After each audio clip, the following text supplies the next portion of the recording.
საბერძნეთის კუნძულებს სიცხის ძლიერმა ტალღამ გადაუარა და საზღვაო კურორტების სტიქიური უბედურების ზონად აქცია. ხანძრის გამო კრეტა მოსახლეობისგან იცლება კუნძული ათასობით ადამიანმა უკვე დატოვა. ჰალკიდიკის დამსვენებლები კი ცხელდღეებს ვურვურუს სანაპიროზე გაექცნენ, თუმცა ხანძარი მათ იქაც მიწვდა.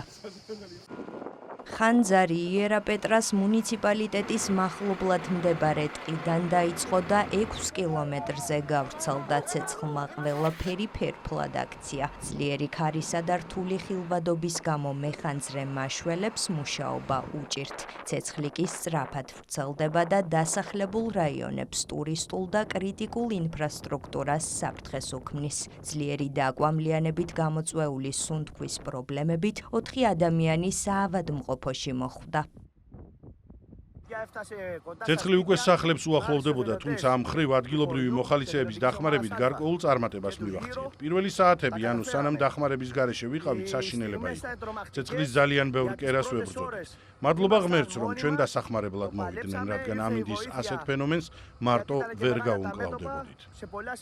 ანომალიური სიცხისგან გამოწვეულმა ტყის ხანძარმა დასახლებულ პუნქტებამდე მიაღწია თურქეთშიც. ცეცხლმა 91 წლის კაცის სიცოცხლე იმსხვერპლა, 200 ოჯახი კი უსახლკაროდ დატოვა.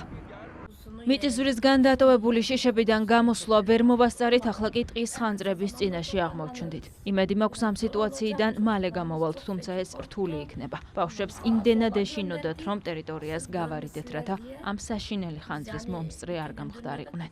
ჩემი ბავშვობის ბუნება გაქრა, ის კვამლმა დაფარა. სიფრთხილის ზომები რომ მიეღოთ, ჩვენს ულამაზეს ბუნებას ამხელა ზიანი არ მიადგებოდა. მასთან ერთად ჩვენი ბავშვობის, მთელი ცხოვრების მოგონებები გაქრა.